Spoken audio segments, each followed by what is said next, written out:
하나님 말씀 시편 21편 1에서 13절 말씀입니다. 시편 21편 1에서 13절입니다. 대독하여 읽겠습니다. 여호와여, 왕이 주의 힘으로 말미암아 기뻐하며 주의 구원으로 말미암아 크게 즐거워하리이다. 그의 마음의 소원을 들어주셨으며 그의 입술의 요구를 거절하지 아니하셨나이다. 셀라. 주의 아름다운 복으로 그를 영접하시고 순금 관을 그의 머리에 씌우셨나이다. 그가 생명을 구하매 주께서 그에게 주셨으니 곧 영원한 장수로소이다. 주의 구원이 그의 영광을 크게 하시고 존귀와 위엄을 그에게 입히시나이다. 그가 영원토록 지극한 복을 받게 하시며 주 앞에서 기쁘고 즐겁게 하시나이다. 왕이 여호와를 의지하오니 지존하신 이의 인자함으로 흔들리지 아니하리이다. 왕의 손이 왕의 모든 원수들을 찾아내며 왕의 오른손이 왕을 미워하는 자들을 찾아내리로다. 왕이 노하실 때에 그들을 풀불 같게 할 것이라. 여호와께서 진노하사 그들을 삼키시리니 불이 그들을 소멸하리로다. 왕이 그들의 후손을 땅에서 멸하며 그들의 자손을 사람 중에서 끊으리로다. 비록 그들이 왕을 해하려 하여 음모를 꾸몄으나 이루지 못하도다. 왕이 그들로 돌아서게 하며 그들의 얼굴을 향하여 활시위를 당기리로다. 여호와여, 주의 능력으로 높임을 받으소서. 우리가 주의 권능을 노래하고 찬송하게 하소서. 아멘. 할렐루야. 우리 주님의 크신 평강이 오늘도 여러분과 함께 하시기를 바랍니다. 제가 작은 시술을 받게 되어서 입원하게 되면서 녹화된 영상으로 찾아뵙게 됐습니다. 내일까지 녹화 영상으로 말씀을 나누고 목요일부터는 다시 실시간으로 새벽 말씀을 나누겠습니다. 오늘 말씀은 시편 21편의 말씀입니다. 이 시편은 다윗의 시로서 왕위에 오른 다윗을 하나님이 도우시며 승리를 주시고 그렇게 영광을 주시는 그 하나님께 감사와 찬양을 드리는 그런 내용으로 되어 있는 시입니다. 우리는 역사를 통해서 세계 여러 나라의 수많은 힘 있는 왕들의 업적과 공로를 잘 알고 있습니다. 우리가 그것들을 잘 알 수 있었던 배경에는 그 왕들이 자기들의 치적을 기록으로 남기게 하고 공로비나 업적비를 세워서 그것을 널리 알린 덕분에 우리가 역사를 통해 배울 수가 있었습니다. 이렇듯 모든 왕들은 자기의 성과를 어떻게 해서든지 알리고 후대에 남기고자 하며 자기 실패는 감추려고 했습니다. 이것은 왕뿐만 아니라 현대시대의 모든 정치인들도 마찬가지입니다. 그것이 자기의 명예를 좌우하기 때문에 후대에 길이길이 남을 역사의 기록을 좌우하기 때문에 그렇게 하는 것입니다. 어느 누구도 역사의 오점으로 오명으로 남기를 원하지는 않는 것입니다. 오늘 다윗은 왕이 되어서 전쟁에 나가서 큰 승리를 거둔 뒤에 이 시를 기록하면서 역사에 자신의 승전 사실을 남겼습니다. 그런데 이 기록은 여느 왕들의 기록과는 좀 다릅니다. 분명 승전 후의 기록이면 승전을 치하하고 자신의 업적과 성취를 높여야 하는데 오늘 본문에는 자기는 감추고 하나님을 높이고 있습니다. 여기도 모든 업적들이 나오고 왕이 차지하게 된 영광과 존귀가 기록되기는 하는데 그것을 허락한 주체가 자기 자신이 아니고 이 주님으로 여호와로 되어 있습니다. 1절부터 그렇습니다. 왕이 주의 힘으로 말미암아 기뻐하고 구원으로 말미암아 즐거워한다 라고 되어 있죠. 왕이 승리로 말미암아 기뻐하는 것이 아니라 주의 힘과 구원으로 말미암아 기뻐한다 라고 합니다. 여기서 우리는 다윗의 하나님을 향한 태도를 분명히 알 수 있는데요. 다윗이 치른 전쟁의 주체는 자기 자신으로 인지하지 않습니다. 다윗은 자기가 자기의 승리를 거뒀다고 생각하지 않습니다. 만약 다윗이 이 승리의 주체를 자기 자신으로 인지했다면 표현이 달랐을 겁니다. 나의 승리를 도우신 하나님께 감사한다 이렇게 했을 텐데 1절 말씀에서 전쟁을 승리한 주체가 누구냐고 하냐면 여호와 하나님이라고 말합니다. 하나님이 전쟁을 승리하셔서 전쟁 중에 하나님께서 보이신 힘과 구원으로 내가 기뻐한다 라고 말하죠. 그러니까 나는 기뻐하는 거고 승리는 하나님이 하셨다라는 거예요. 이 표현을 우리가 잘 생각해야 합니다. 그러니까 이 시는 자기 자신의 공적을 기록할 목적이 아니라 하나님의 하시는 일을 드러낼 목적으로 기록된 것입니다. 하나의 간증 같은 것이죠.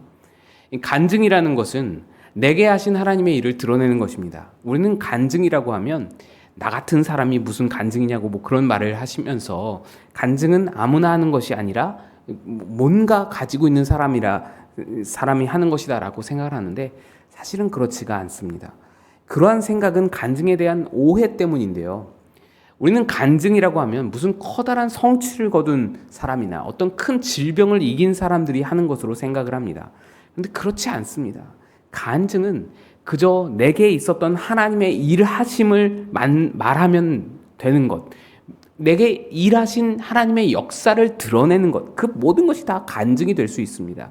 그래서 나에게 있었던 하나님의 역사를 말하면서 모두에게 하나님을 향한 믿음을 굳건케 하고 은혜를 나누는 것, 이것이 간증의 기능입니다. 간증의 역할은 하나님을 나타내는 거예요.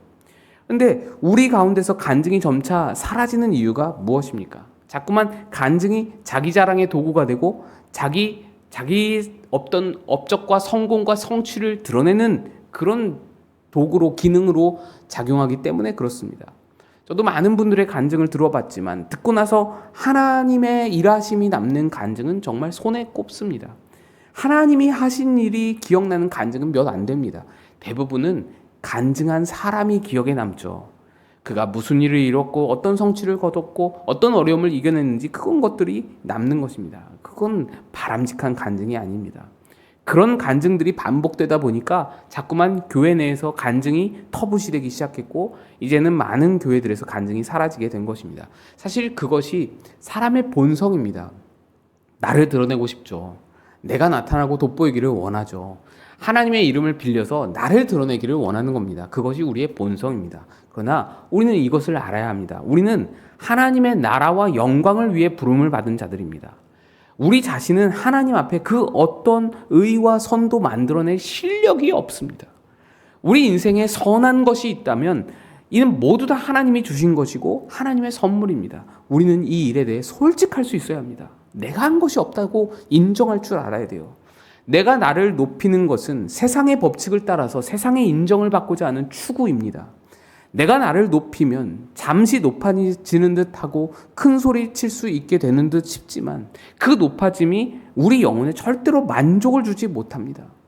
우리는 내가 나를 높이는 삶이 아니라 하나님이 나를 붙드시고 높이셔서 그렇게 하나님이 이끄시는 그런 인생으로 부름을 받았습니다. 우리가 경험하는 수많은 일들이 하나님의 일하심이고 하나님의 열심임을 고백한다면 우리는 하나님을 높이고 하나님을 드러내지 않을 수가 없습니다. 오늘 다윗의 시를 보시면 1에서 6절까지 모든 업적들의 주어, 그러니까 주체가 모두 다 여호와 하나님 또는 주님이십니다. 3절에서 순금관을 왕의 머리에 씌우신 분도 주님이시고 4절에서 왕에게 생명을 주신 분도 주님이시고 5절에서 왕의 영광을 크게 하시고 존귀와 위엄을 입히신 분도 주님이시고 6절에서 영원토록 지극한 복을 받게 하시고 기쁨과 즐거움을 주신 분도 주님이라고 고백합니다.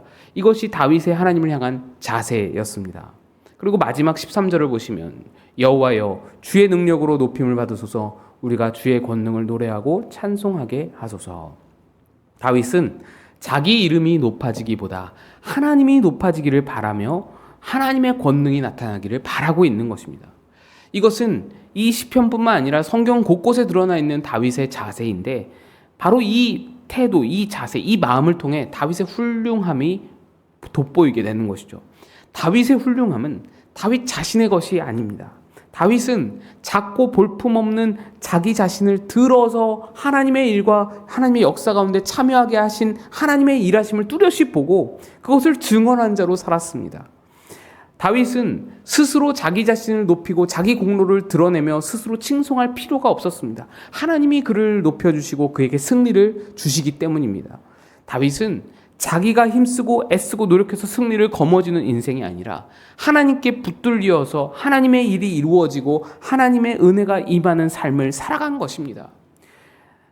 이런 말씀이 있죠. 나를 존중히 여긴 자는 내가 존중히 여기고 나를 멸시하는 자를 내가 경멸하리라. 여기서 하나님을 존중히 여긴다는 것은 하나님을 의지한다는 것과 같은 의미입니다. 다윗은 자기를 의지하지 않고 하나님을 의지함으로 자기 삶을 통해 하나님의 일을 드러낼 수 있었습니다. 여러분, 다윗이 자기 노력과 실력으로 자기 경험과 지식으로 스스로를 높이고자 했다라면 어땠을까요? 뭐 그렇게 해도 승리는 있었고 성공과 성취도 있었을 겁니다. 그러나 금방 그 승리의 미천이 드러났을 겁니다. 하나님이 주시는 승리와 사람이 이루는 승리가 얼마나 다른데요. 사람이 이루는 승리에는 엄청난 복수와 보복의 갈등에 휘말리며 다윗은 두려움과 공포로 전전하며 그렇게 살 수밖에 없었을 것입니다. 사울이 그랬거든요. 사울은 자기의 승리를 자기의 실력으로 이루고자 했어요. 하나님을 의지하며 없었습니다. 아말렉을 진멸하라는 하나님의 명령에 그 명령을 따르지도 않았을 뿐더러 아말렉에게 이겼다고 좋아하면서 기념비를 세웠던 것이 사울입니다. 하나님을 의지하지 않고 자기 실력을 내세우면서 자기 실력으로 자기 왕권을 강화하고 자기 실력을 뽐내고자 했습니다. 자기 실력으로 자기를 높이고 드러내는 삶을 살았던 것입니다. 그래서 그는 무성한 에셀나무 아래에서 단창을 들고 다스리며 자기 기념비를 세웁니다. 그러나 그 기념비는 길지 않았습니다. 아무리 기념비를 세워도 백성들이 사울을 따르지 않았습니다. 백성들이 사울을 칭송하지 않았습니다. 사울이 공포 정치를 행하여서 백성들이 두려움에 떨며 사울을 따르기는 했지만 그를 진심으로 따른 자는 아무도 없었습니다. 더더욱이 그를 통해 하나님의 역사, 하나님의 일하심을 볼 수 있는 사람은 아무도 없었습니다. 누구에게도 하나님의 일하심이 드러나지 않는 오직 사울 자신만 드러나는 삶이 된 것입니다. 그런데 그가 그렇게 백성에게 주었던 공포와 두려움은 모두 다 훗날 다 자신에게로 돌아오게 됩니다. 그가 이뤘던 승리와 권력의 최정점에서 누렸던 모든 영광, 에셀나무와 단창, 그것으로 보였던 그 모든 영광은 그의 비참한 죽음 앞에서 그 영광이 얼마나 허무한지 다시 또 에셀나무와 단창으로 드러나게 됩니다. 굉장한 아이러니이죠. 그가 죽어가면서 자기 단창에 기대어서 죽어갔고 그가 죽은 뒤에는 에셀나무 아래에 묻혔습니다. 그의 모든 권력과 그의 모든 영광, 그가 누렸던 모든 화려함과 멋짐, 그의 힘이 얼마나 그를 비참한 죽음으로 몰아갔고 또 그 비참한 죽음에서 그를 건져주지 못하는지, 얼마나 그의 영광과 그의 권력이 무력한지, 무가치한지를 보여주는 것입니다. 내 실력으로, 내 능력으로 나 스스로를 높이고 드러내고자 하는 인생의 결말이 이와 같다는 것입니다. 그러나 다윗은 하나님을 붙들고 하나님을 의지함으로 하나님의 역사를 내 삶을 통해서 드러내고자 했습니다. 그 삶을 살았습니다. 그러자 하나님과 함께 그의 이름이 드높아졌습니다. 하나님은 그렇게 하나님을 의지하는 다윗에게 영원한 약속을 주셨습니다. 그의 후손으로 예수 그리스도가 오시는 놀라운 영광을 허락해 주셨습니다. 물론 다윗은 이것을 깨닫지 못했습니다. 하나님이 다윗을 영화롭게 하시는 것을 다윗은 보지 못하고 죽었습니다. 다윗은 하나님을 끝까지 의지하는 삶을 살았으나 일평생 고되고 고생하고 힘든 삶을, 울면서 살아가는 삶을 살았습니다. 비명을 지르면서 살았습니다. 때로는 맨발로 울면서 감람산을 넘어가야 할 정도로 정말로 힘들고 그렇게 어려운 삶을, 고달픈 삶을 살아야 했습니다. 그러나 이제 그 다윗은 그리스도 예수의 조상이라는 영광스러운 이름을 가지고 주님 품에 안겨 놀라운 영광을 누리고 있습니다. 그의 이름이 온 세상 위에 너무나도 높게 빛이 나는 것입니다. 이것이 하나님을 의지하는 삶의 결론입니다. 하나님이 하나님의 때에 하나님의 영광으로 그를 높여주시는 것, 이것이 우리가 추구할 참된 영예입니다.